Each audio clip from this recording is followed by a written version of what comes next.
This is Lifeworlds, the place where we explore life through other eyes and minds. Let's flip the script and discover how to orient your world around nature. I'm Alexa Firminish. Come join me as we get down and forage for fungi, stalk coyotes, draft laws for rivers, hum with beehives, sing bird language, and help beavers to dam again. Let these stories spark your reconnection to nature's multiverse.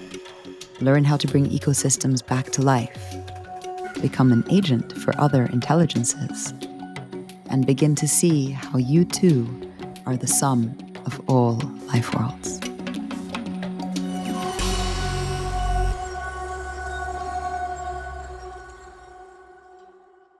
Hi everyone, another episode of Life Worlds. Today we're in a fireside chat. You may be noticing that on this show, one of the greatest running threads below, beneath, behind every episode, behind all of the questioning and the inquiry, my intrigue, the fascination, is a question around consciousness. And consciousness is, I recognize, such a loaded term. There are probably 50 plus definitions and counting. Not to mention, what's the difference between consciousness and sentience and intelligence? Are these synonymous? Are they different?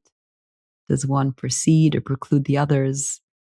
Can we be sentient as a life form, but perhaps not intelligent? Some people would say so. Some people would say not. Are mountains and rivers conscious? Are they intelligent? And or as an agent of the cosmos, is it maybe turtles all the way down? Meaning, is intelligence possibly embedded at every level of existence because we are an expression of evolution and of life force, ebbing and rising and waning like the tides? Most recently in our episode on astrobiology, we explored this question through the lens of what is life. And in the most recent meditation, we spoke about, or rather listened to, the consciousness of the earth giving rise to a righteous expression of teeming life on earth. And I could go on. Practically every episode goes into this in some way. I guess I care because the inquiry into consciousness is not just fascinating in its own right, but also because it holds such direct ethical and moral implications for human society and how we live on Earth. So we choose not to, cut up and eat our pets for dinner because we feel they are conscious and they have an inner life. But we do delegate farmed animals, factory farmed animals, to other fates. Is an oyster conscious like our puppy is? And I think there is this understanding in human society that if someone or something is conscious and or sentient or intelligent, it immediately requires us to consider a different type of responsibility and care towards them.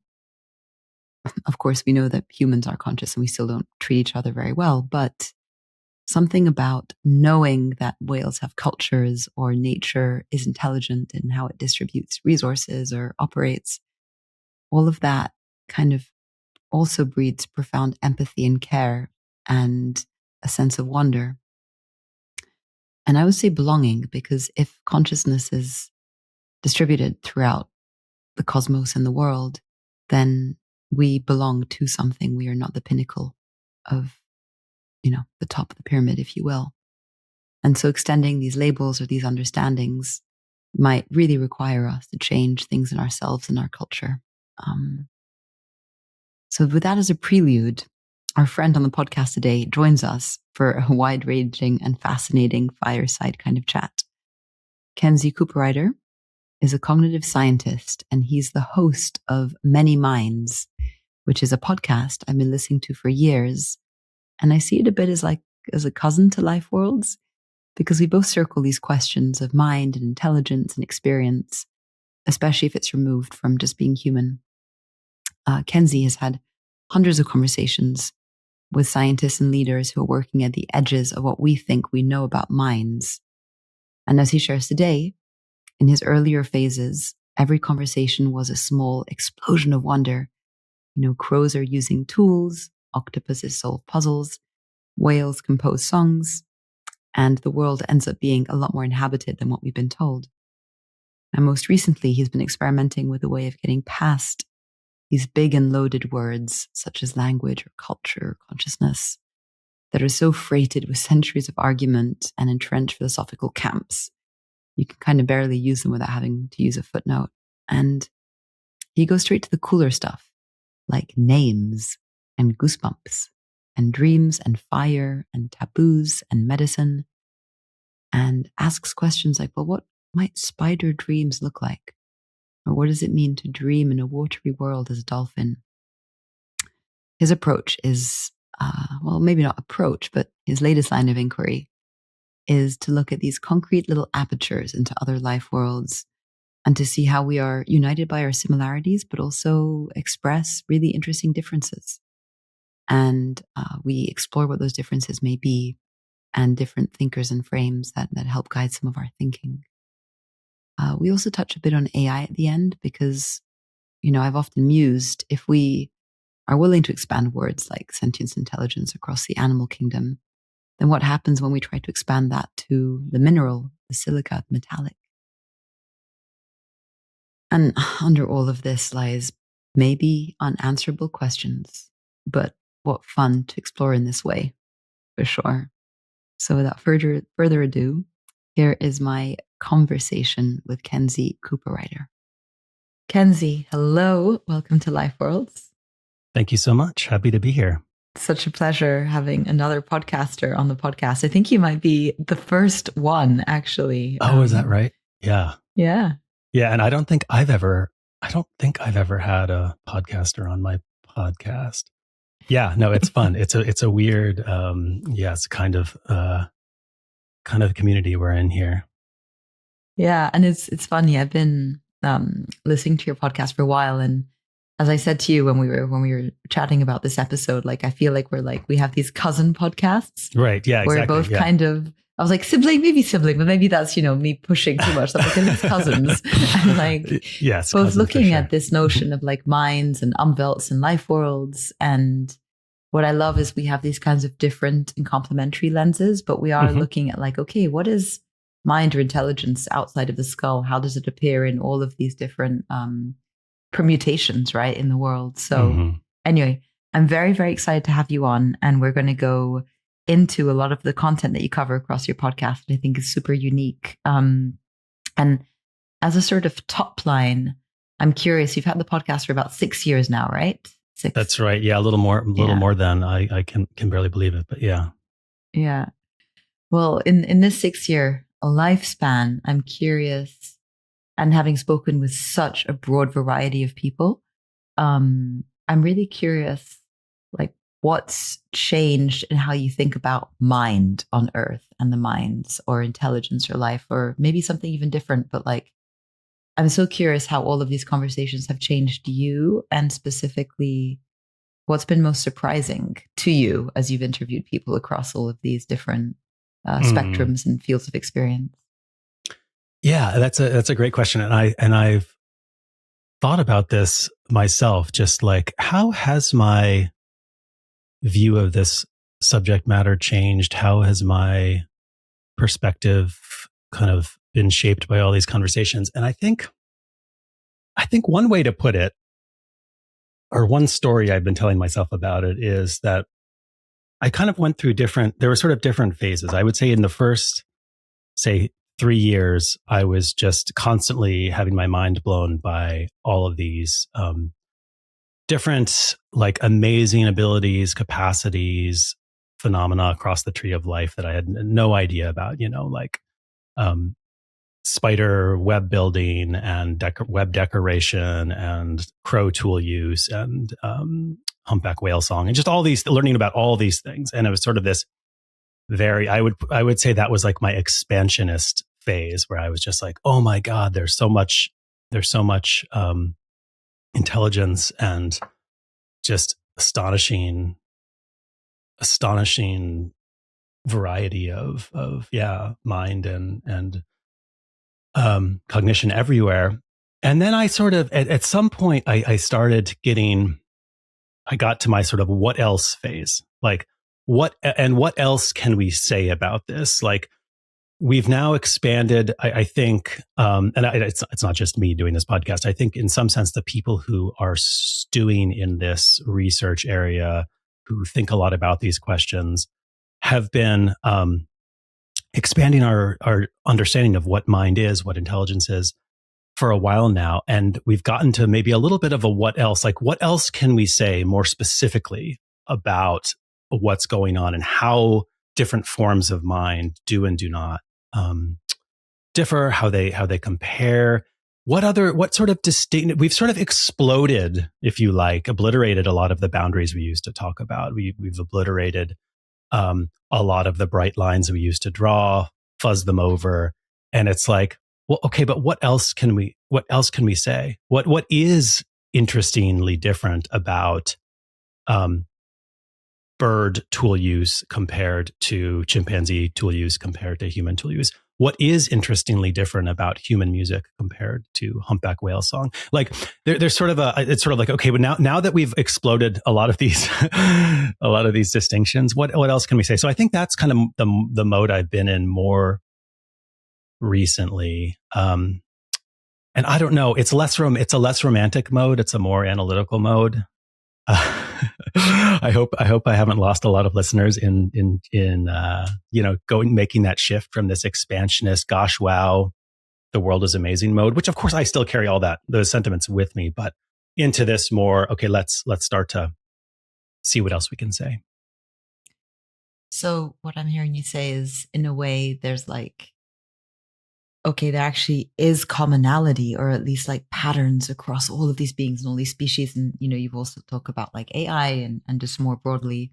And then you're kind of digging into the nuances of that. And I guess your first sort of like personal and collective like aha moment was like, oh my gosh, like the world is replete with all of these expressions of intelligence that, we're just beginning to understand, or like we're rediscovering, let's say. And now you're digging into the nuances. And so in this piece, which is like the refinement, maybe the phase you find yourself in, what are some examples of things you're uncovering that are just like, that are blowing your mind now, that are like, oh my God, that's deeply surprising or unsettling?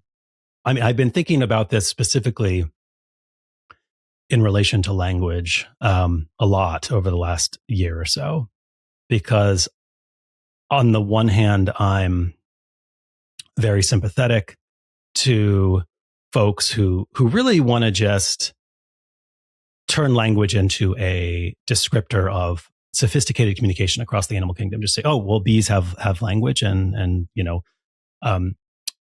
jackdaws have their language, and whales have their language, and crickets maybe have their language. Like I'm sort of sympathetic to the idea that there is beauty, intricacy, power, expressive genius in all of these forms.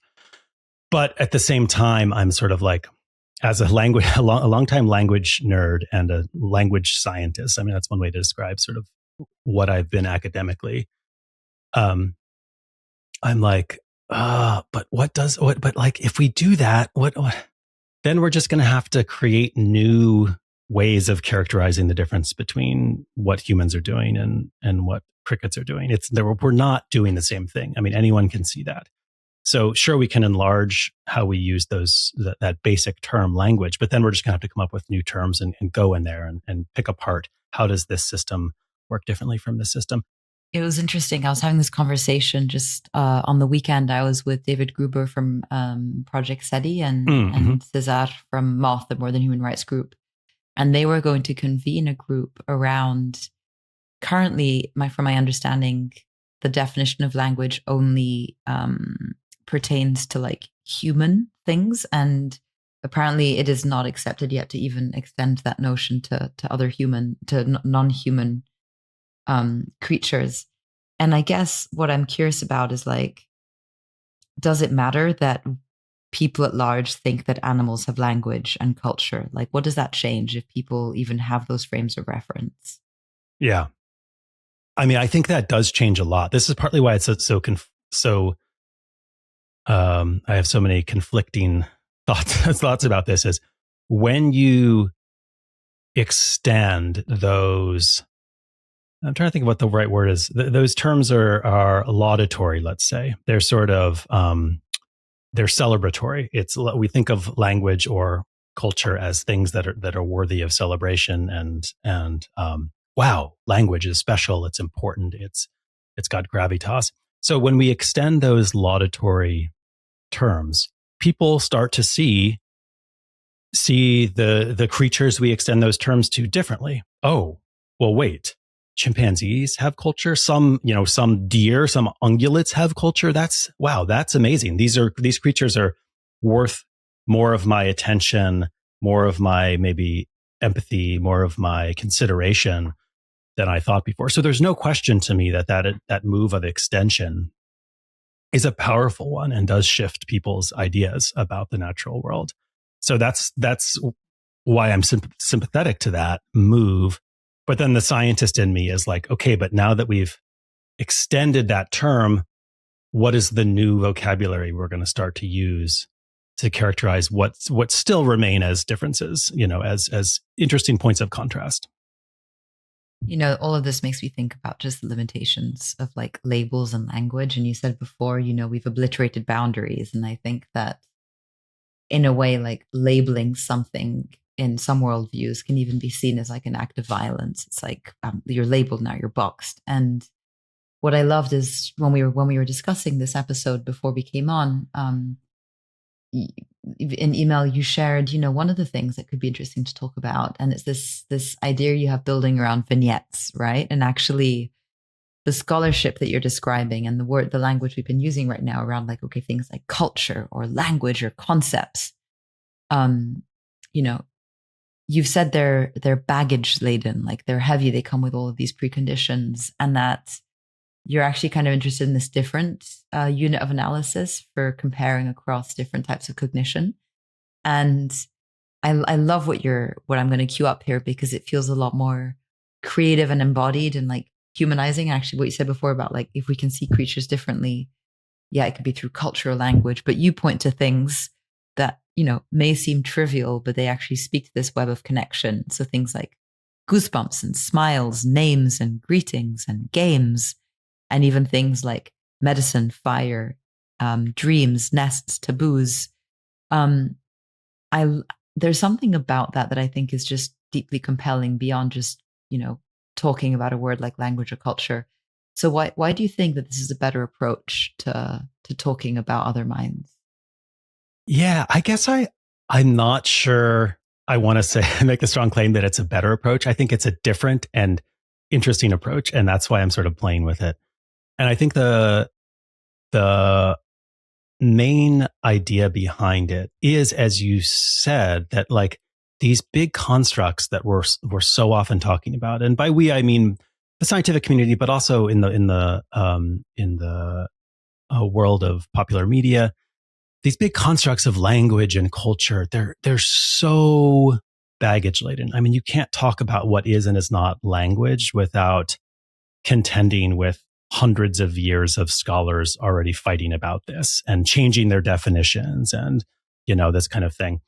So there's these slippery concepts, slippery constructs, baggage laden constructs, and they've just been kicking around for so long. And so I've kind of found it in my own podcast and in some of the writing that I do for the podcast to be sort of potentially more productive, more fun, to leave those baggage laden constructs at the perimeter and then go into something more concrete. So let's talk about names. Do animals have names? That's obviously one component of language, and people have written about names for a long time. It's not like there's no scholarship about this, but still it provides this smaller lens, this fresher lens through which we can start to make these comparisons. And so I find it to be personally just more fun to kind of zoom in, get to a level of specificity that allows us to leave some of again, this really heavily laden terminology at bay, and just see what we actually know about, what do we know so far about names? What do we know so far about why it is that we get goosebumps and other animals get goosebumps? And what is it that we know about, the kind of medicine that different animal species do the kind of medicine that we do? What are the points of connection and commonality that bind those? And inevitably what you find is that when you start digging into any of these sort of smaller, what do I want to say they are? I guess they're like smaller little smaller lenses or smaller peepholes into animal human continuity. Whenever you start really going through those, what is I guess it's the rabbit hole in Alice in Wonderland. I was going to say, when you go down into those rabbit holes, you inevitably find these really fascinating commonalities and differences. Again, it's not my project isn't just about saying, wow, there's all these points of continuity. I also like thinking about, as someone who's sort of like, in some sense, humanistic in orientation, very steeped in what's interesting about human culture and whatever. I do also like to go down those rabbit holes and ferret out, oh, here are the ways that human cultures specifically have taken medicine, taken names, taken fire, taken gifts and taboos, and elaborated those, built those, like interwoven those with other cultural constructs, turned them into something else, right? Like, we now know, let's just be more concrete for a minute. I actually haven't written about this one yet, but I would love to and plan to, but just dreams. It now seems pretty clear on most accounts of dreams that all creatures, at least all vertebrates, but that's probably far too conservative. I mean, it probably extends into the invertebrate world, have dreams, right? Yeah, exactly. You see little indicators of this behavior. And I think it's pretty uncontroversial now among people who study this. It's got to be the case that this is we haven't quite figured out what dreams are for. That's an interesting puzzle in itself, but it's got to be some really primordial, ancient mechanism for either learning or clearing the brain's detritus or whatever it is. Anyway, some really basic thing, right? So we have this continuity, this amazing continuity across the animal kingdom, and that of course invites us to imagine or speculate about, well, what do spider dreams look like? What does it mean to dream in a watery world as a dolphin, right? At the same time, it's also clear that what happens in human culture is that dreams themselves become this explicit cultural object and cultural subject that people coordinate around and talk about and spin into myth and turn into this whole genre of text, right? Let's read the text of our dreams last night together. Let's talk about. So it does become something else when ramified through, when distilled through human culture, when, what is the word I'm looking for? What is the prism? Anyway, when it gets, yes, exactly. Sorry. I said ramified, refracted through the prism of human culture, and it becomes all these other things. So I'm interested in the dualities, that the duality of continuity and also sort of, difference that we start to see once we go down these rabbit holes and start digging into some of these little constructs, smaller phenomena. So the names episode you had was interesting. The dolphins have these signature whistles and clicks, and it's a lot of their sounds. It's kind of like you're swimming through the ocean and you're like, Kensy, Kensy, Kensy, Kensy, Alexa. And elephants have names and so on. Taboos. What is a taboo in the earth, like in non-human setting? Yeah, this is a really fascinating kind of cutting edge topic in the philosophy of animal minds that I am not. I should be clear. I don't pretend to be an expert in this area yet, but scholars have gotten. I like the yet. You're like, but I am well, an expert in animal taboos. Sorry, I'm not going to become an expert, but I develop a tiny bit of expertise when I write about these things. But anyhow, scholars like Kristen Andrews have been pushing on this idea that animals do have norms. So that is sort of like they have these and the word norm feels it feels like a philosopher's word. It's sort of like a rule, but it's not really a rule because the rule is really explicit. Codes? What's that? Like a code? Yeah, codes, right. Yeah, you could say sort of codes of behavior that often they're often entirely invisible and go completely unnoticed until they're violated, right? So for, I guess, a good analogy, and I think this is one that Kristen herself has made either to me in conversation or in writing.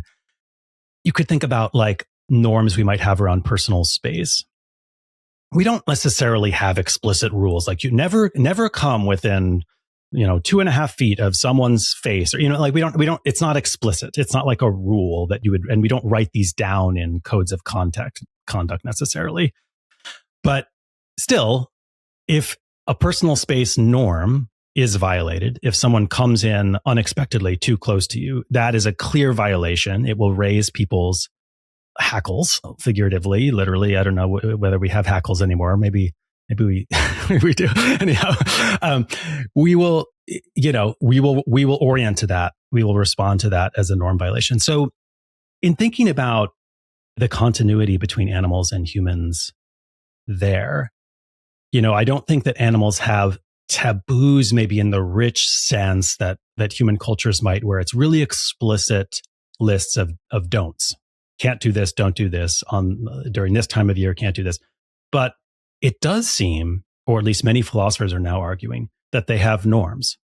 And then as that inclination towards norms gets refracted through the lenses of human culture and becomes this more explicit form of norm making and rule making, then it becomes something like taboos. So I'm really interested. Again, I haven't done all the reading on that one yet, but I do think that what we're going to find there is probably this story of both continuity and then this kind of refraction or elaboration or yeah. That's very interesting. I would imagine that we can see in the other kingdoms of life, like exile, like yeah, exactly. Someone right. who's like kicked out of the tribe because they did something and they have to wander off into the great savannah. Like that feels very like ancient and probable, no? Totally. Yeah. And it's interesting. What about fire? Or do other animals use fire? So it's a great one. There is a lot of work on this now. There's a scholar by the name of Ivo Jacobs in Sweden, I believe, who is working on this, and he has this whole research program around pyrocognition. So pyro, like pyromaniac, pyro cognition, and he is doing naturalistic observation of how different primates interact with fire. We do know that some species of birds, I believe it's a species of raptor in Australia, has been known to spread fire, apparently intentionally, by moving. I'll dig up the paper and send this to you because it is kind of mind blowing. This is one of these ones that's also interesting because, like in so many of these cases, the indigenous peoples of that region had been talking about this for a long time. Like they had stories about fire spreading raptors and so on, and it was basically ignored until Western scientists did a formal study of this in the last decade or so and found, oh no, this fire spreading behavior is a real thing. So there is, it's a fascinating question, right? How we orient, how we, and by we I mean in the broad sense of creatures, orient to fire. We have this substance that in itself embodies this duality of utterly entrancing and fascinating and yet dangerous, right? And so how do we react to that? How could we possibly ever decide that this is something worth not just approaching, but actually sort of like starting to experiment with, right? Obviously that happened in human history. It probably happened as far as we know now, it happened over a really long protracted history of hundreds of thousands of years of slowly cozying up to the fireside, if you like. Not just one day, being like, we're going to use this and learn how to make it and reshape humanity, but, presumably a long process of through different stages coming to terms with fire. And that process extends back into really deep evolutionary history. And in that way, it's plausible that other primates especially have some ideas about fire, have some attitudes towards it that we could observe. This part of the conversation is making me want to kind of toggle force to something I was going to discuss later, but I really found your episode with Michael Levin absolutely fascinating. And,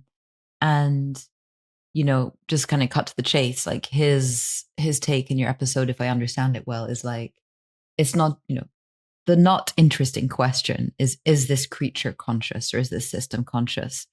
But actually, how much consciousness is there, of what kind, and then what are the implications of that? And there's this phrase that was in the episode called like cognition all the way down. And, just pausing as an individual human with no scientific frames, like that is how I experienced the world as a child. And I think that's how many people do, right? Like they, as kids, like talk to rivers and see beings and, everything's alive and animate and discursive. And, children see the world as alive. And then I think our culture, the Western culture kind of inculcates it out of us in a certain way. And this gets me to this point of anthropomorphism. I really actually appreciated that he said like that should just get like lost as a term. Like for me, the whole notion of anthropomorphism is in itself so anthropomorphic and like deeply unsettling. It's like,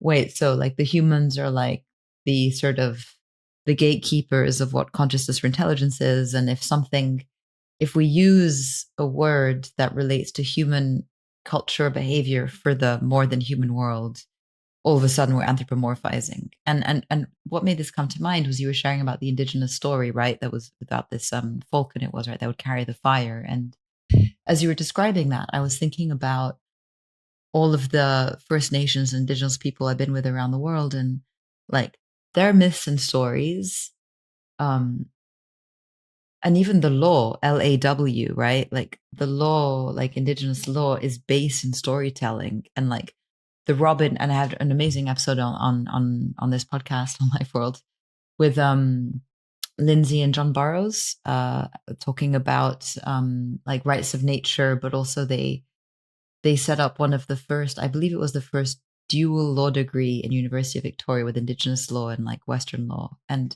they were like, Indigenous law, nature is the classroom. And he tells a story, I think, in the podcast of like the robin, like the whole story follows a robin and the morals are weaved in. And, and it could be it could be like what's that creature I have in my head? Timon and Pumbaa. What's Pumbaa? A warthog. It could be a warthog in like an African myth, or like a lion or giraffe, but they animate their cosmologies with what creatures are doing, and that carries deep, deep messages and significance. And so I'm sort of thinking about our impulse, I believe, is to see these similarities, these comparisons in the other cultures and kingdoms of life. And it's almost absurd that we would call that anthropomorphizing. I think just like it just exists in other forms of life, and hence culture and myth and our intuitions as children as well. Yeah, I'm very sympathetic. Or contradict. I'm just curious. That's kind of how I'm seeing it. Yeah. I mean, I'm very sympathetic to this idea that anthropomorphism is just kind of a silly term. And you can argue for its silliness on different grounds. I mean, I personally, when I'm railing against the idea of anthropomorphism, I probably reach toward just principles of, evolutionary biology. I mean, the idea that there's some bright line separating this one species from all these others is just silly. I mean, it's just not, that's not the way the biological world works. The biological world just doesn't really create bright lines anywhere. I mean, there's just fuzziness and gradation and permutation and variance on a theme all over the place, right? So the idea that there would be this line that we need to police, and then you can only use certain terms for things on this side of the line and not for things on this other side of the line. I as you were talking, I'm sorry, I think I at some point I spiraled off in my head as you were talking about myth. Bring us into your spiral. Well, I've been thinking about this puzzle for a few months now, maybe longer, of why so much of our storytelling to children, why so many of our myths, why so many of our folk tales involve animals, right? Like, what is it about the animal world that we find so engaging, potentially instructive, didactic? And so as you were talking, I was thinking, is part of the story here that we see in the animal world a sort of models of behavior and society and treatment of others that we then have we sort of borrow from and comment on and riff on in our human worlds. And so at some level, observation of the natural world is like the source of a lot of our ideas about morality. And because I've been like, maybe I've been thinking about this question all wrong, because the way I had been thinking about it in my head was more like, okay, we humans have our own ideas about morality and norms and behavior, and we've cooked these up and refined them in different cultural contexts and whatever. And then, so why do we go and reach out into the natural world to try to anchor these concepts? That's a funny thing to do. But maybe that way of telling the story is just all wrong, because we got them. We got a lot of our ideas from the natural world to begin with. And so of course they stay anchored there. Anyway, this is all very speculative, but just something that I think about. And the idea, when you're talking about how the idea of law and legal frameworks can, for some communities, be anchored in the natural world, that just made me think, oh, well, of course. I mean, there is so much stuff. I think this is an emerging story that hopefully someone will tell in rich detail soon. But there is so much stuff that humans have taken from the natural world, been inspired, have taken via inspiration from the natural world, and then forgotten that that's where we got it. Whether it's in architecture or string craft, or maybe it's ideas about norms or clothing or beauty, all these things that we think are just these like, human creations. I think when we look at it more closely, we realize we were taking hints from the natural world. The first impulse I have to what you're sharing is like what you said about the absurdity of trying to draw a line between what's human and what's the rest of the world. Like, we are animals, right? Like, and so it's not just, it goes back to your thing on evolution. It's like we emerged out of this teeming, vibrant planet of life, and we are part and parcel of it. And so, we've drawn up these boundaries, these illusions, and these abstract systems that pull us away from it. But fundamentally, I think the deepest longing I see today and amongst many people is like this sense of belonging, right? Like, and David Abrams says it as well, as do many others, but like, I will never be fully human until we reconcile ourselves with the larger community of life that is non-human, because that was, people speak of kin or like our siblings in other forms of life. And that gets a bit spiritual, but like, of course it's spiritual. Like, anyone who's like looking at the beauty and the awe of a waterfall or a sunset, whatever it may be, a weed, like, I think to say that we don't draw inspiration in our deepest cultural like patterns from nature would be such an act of separation. And as you're speaking, this made me think of a quote. Do you know the author Robert Brinkhurst? He has one of my favorite books. Like, I've probably referenced it elsewhere on the podcast. It's called Tree of Meaning. and it's about the relationship between language and ecology, and sort of it's a series of short essays. It's excellent. I'll send it. I'll put in the show notes. But he compares like languages as life forms themselves, like animate beings, and speaks about language as a species. Anyway, it's fascinating. And he's a cultural anthropologist and lives in the Pacific Northwest, and also has studied a lot of Haida language and sort of First Nations language and myths and stories. And I love his books. I'd love to meet him one day. But there's a quote from the book from Tree of Meaning that I love. And he says, "The original book is, of course, the world itself. People in all cultures read that book, especially people without writing. People who have writing make their own little books, little models of the world, and study them instead, as if their little books were somehow more correct and more important than the book in whose immense detailed pages we all live. In the 20th century, a lot of people ceased to read the original book."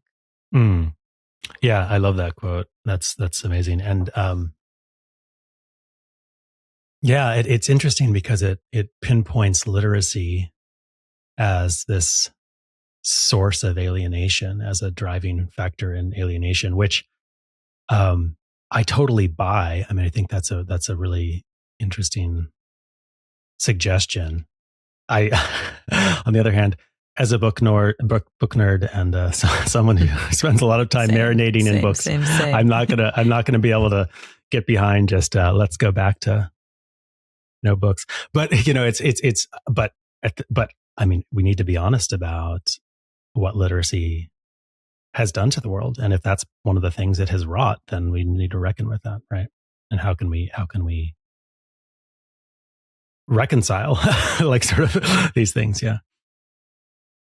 And if I segue us to the space we're kind of already a bit in, but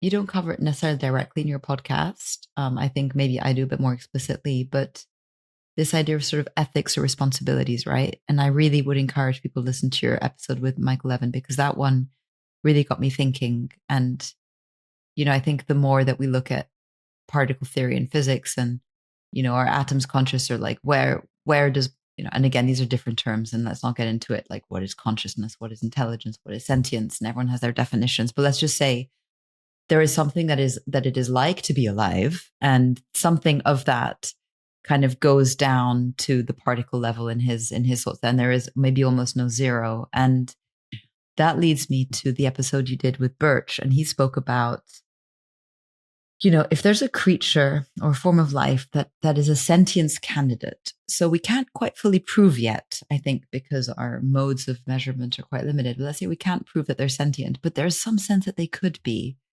They're a candidate.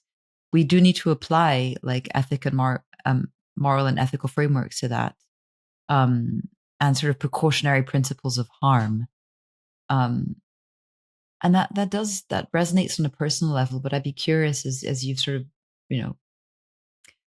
what do you think of that? What do other guests of yours think of that? Like, what are our responsibilities as humans who have unfortunately dominated so much of the world now, or at least we perceive to dominate it? What are the implications of like what we grant sentience to, and therefore what we show as candidates for our very anthropocentric circles of concern? Yeah, I mean, it's obviously an important question. I haven't actually, I don't think we've taken this super head on in the podcast. We sort of dance around it, and that's maybe a little bit by design. I feel like the scientific community, at least, is still processing. Like, we're still metabolizing all of this new stuff that's coming in over the last 10 to 20 years, changing our ideas about sentience, about intelligence, about cognition. And we're kind of not yet ready to say anything prescriptive about it. I do also really appreciate Jonathan Birch's framework for talking about these things. I mean, I love this idea of a sentience candidate. That's a really useful idea. So basically, as you were saying, we as a scientific community think that it's plausible that this creature or this whole branch of the tree of life is sentient, and so we should treat it as such. I think that's a brilliant way to kind of, let's say, get from the unsettled world of science into the it really matters practical world, right? It's like you're not claiming strongly that we know this and this, and it's sort of saying, because we know what we know, we need to proceed with caution. And I really appreciate that. I think that, again, most of us, and I would include myself in this, are still in a processing mode of what are the new frameworks we're going to use? What are the implications of all this stuff we're uncovering going to be for conservation, for many other, for law, for legal frameworks, for policy frameworks, for all these things. I just don't think, I think most of us are still a little bit, and maybe it's just a defensive crouch or something like, everything's changing. We need more time to think about this.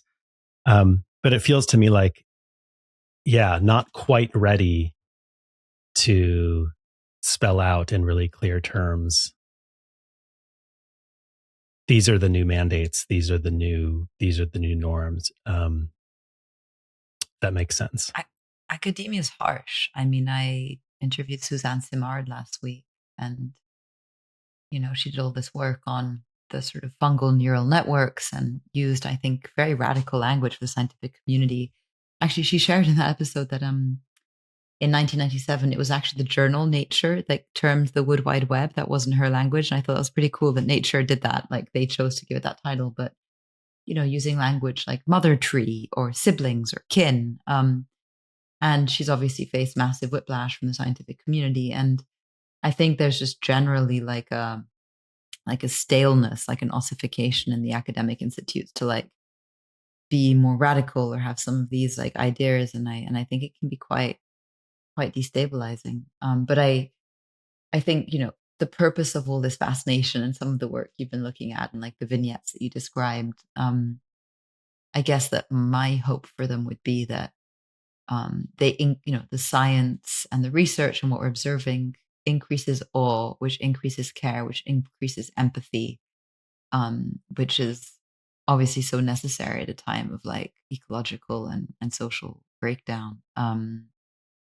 And we will need new ethical frameworks. I mean, this just makes me think as well. The the Pope published the Laudato Si, right, which was this big treatise on how we should sort of look at the world and nature and life.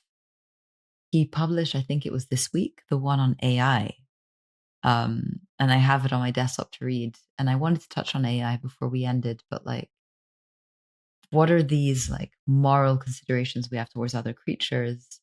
I think is a question that's getting amplified or maybe piloted or tested out or challenged in the what the hell do we do with AI? Like, okay, if we are creating something conscious, or if it already is conscious, what are our responsibilities towards, our creations or this creation that's come through us? Can you touch on what you've come across or been moved by in your episodes on like AI and the minds of AI and also the ethical and moral implications of that? Yeah, it's fascinating. And this is something actually that I think came up in my conversation with Jonathan Birch. There's sort of, you can, I think it's fair to say that there is a camp or a culture of folks who have been working to expand the scope of how we apply the terms conscious or sentient or intelligent, expand our use of cognition. And, Mike Levin would be in this camp.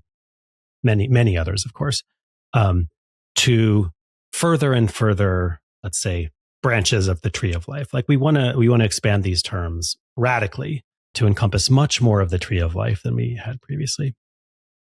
And what's so interesting is that people who have, and I think this is the term Birch used, I don't know if it's a term of art, but people who have expansionist ideas about sentience and consciousness are often actually relatively skeptical of the idea of expanding across the natural artificial divide. In other words, these are the same people who feel strongly that we don't want to extend consciousness. We don't want to talk. We don't think that AIs could be conscious. We don't think that they could be sentient. Intelligence is sort of a different kind of construct. Maybe we can acknowledge that, there's intelligence in a thermostat or whatever. So maybe it's not so hard to extend intelligence. But in any case, yeah. So I just, as an observer, find it really fascinating that, from one point of view, it seems like if you're going to expand how we apply these terms, we should expand it in all directions, right? We should just entertain seriously the idea that AIs are conscious. So now you have this thing going on where a lot of philosophers are advocating that no, there's something about biological systems that is fundamentally different. This is sort of an idea that sometimes goes under the name of biological naturalism, that, there really is something special about cells and about organically evolved creatures. There's some inherent drive in those creatures that is at the root of conscious experience and the root of mind and these kinds of things. And so, yes, absolutely, we need to draw a firm boundary between biological creatures and these non-biological AIs. And honestly, I think that's currently where being someone who is not super well versed in these debates, but observes them from the outside, I think my sympathies run in that direction too. I think that when we're talking about AIs, the illusion is just so strong.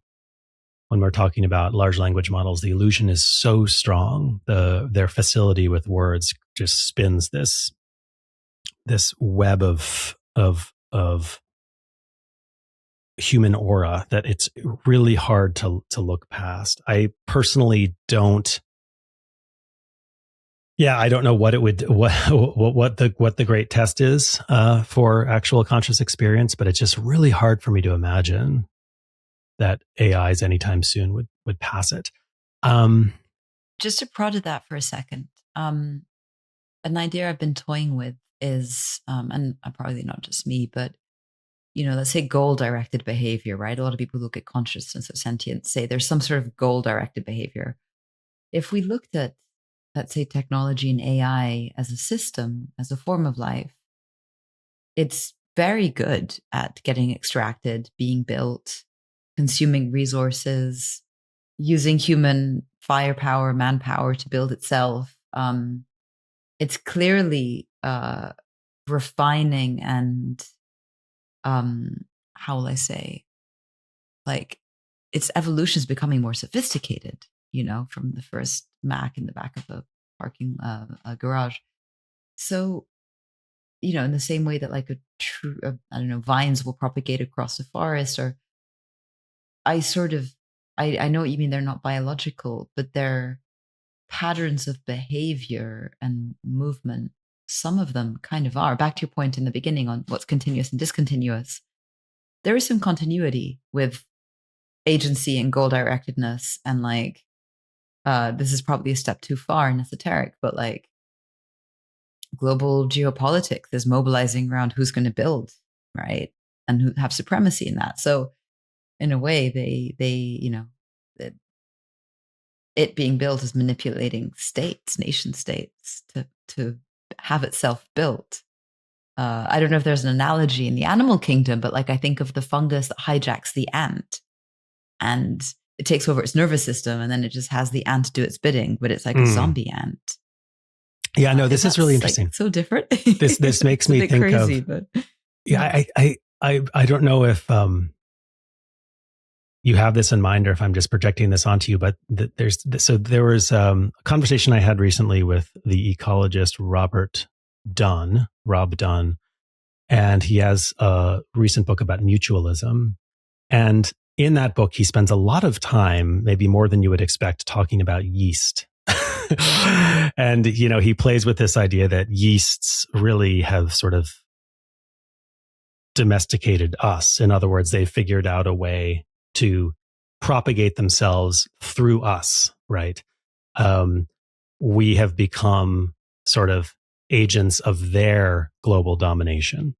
And I don't know if, you're sort of suggesting maybe we could use that sort of lens to think about AIs too, as sort of fundamentally manipulating us and pursuing some, at some level, pursuing some. Even just mutualism. There's a combined goal, right? Like there's a mutualistic. I remember his episode with you, and I wasn't thinking about it, but he was speaking about the honeybirds and the humans having this like collaborative behavior to get the honey hives, or the dolphins and the fishermen hunting together, right? Like collaboratively. And there's so many examples of mutualisms between humans and biological life. And silicon life is just, or like, metallic life is just another form of life that we're being mutualistic with. But yeah, it's, yeah.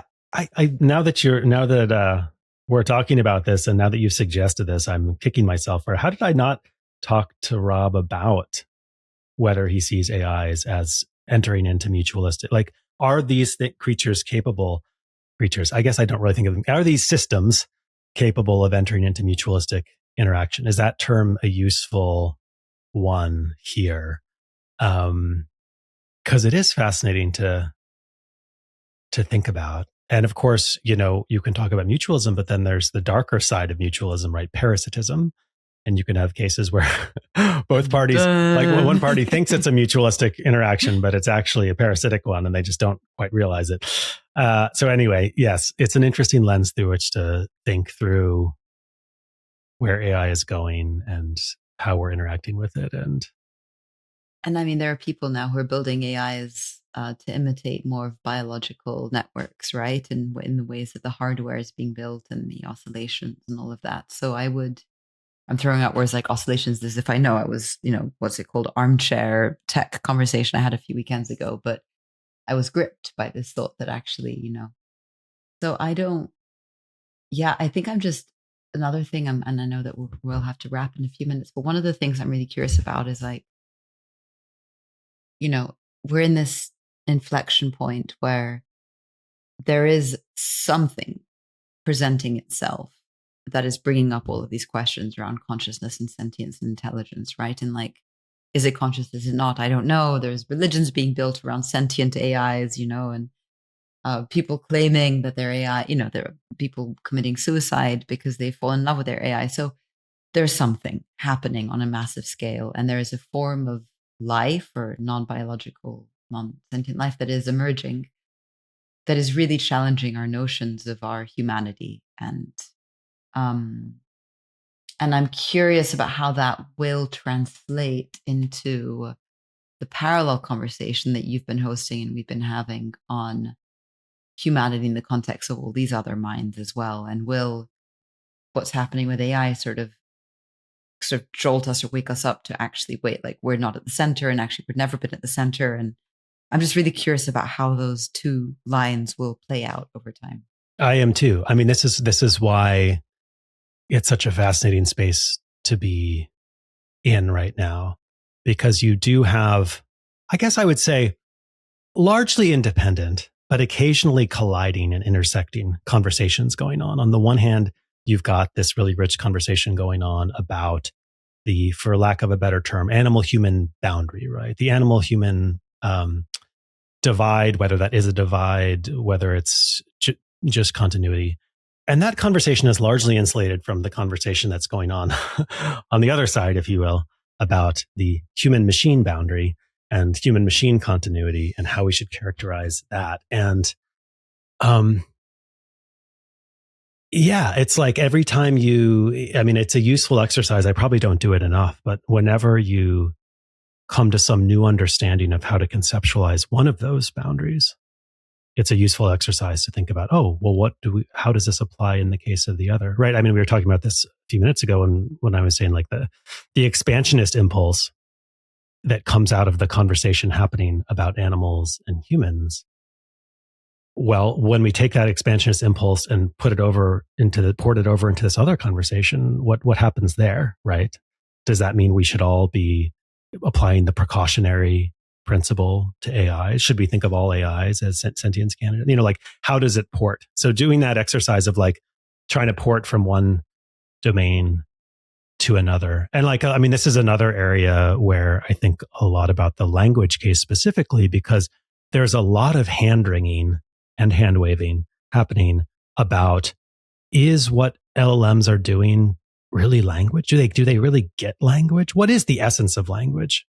And it's really fascinating to see those conversations playing out at the same time in the same big tent as we have these conversations about, is this whale song language? Is it, it's like, it's a really fascinating space to be in. I guess is all I'm trying to say. Having these conversations sort of pinging around each other and sometimes colliding and sometimes not. Yeah, I think this is clearly one we could go on a long tangent about, because a word that comes up for me is like the notion of like practice, and does practice of relationality or ethics or morality in one translate into another, or how so? Yeah. But I am going to close us for today and link to all the amazing episodes and everything in the show notes. Curious if you have any closing thoughts or words before we wrap, but maybe we can have a follow on in a little while and dig into any of these points as your own writings emerge or your vignettes deepen. I'd love that.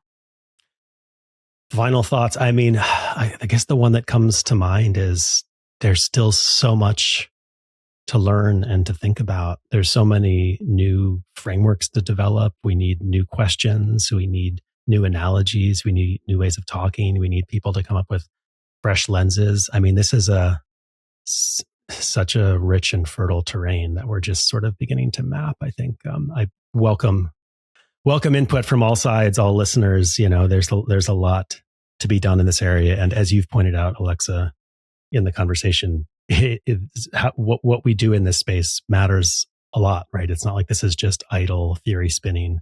It has consequences right now. And so it's both a I would say fascinating and urgent conversation to be having. Yes. If I had a glass of wine, I would cheers to that.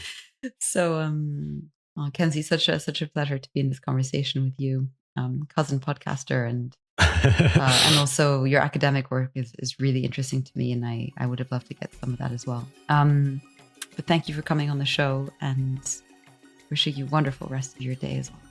Thank you so much, Alexa. This has been great.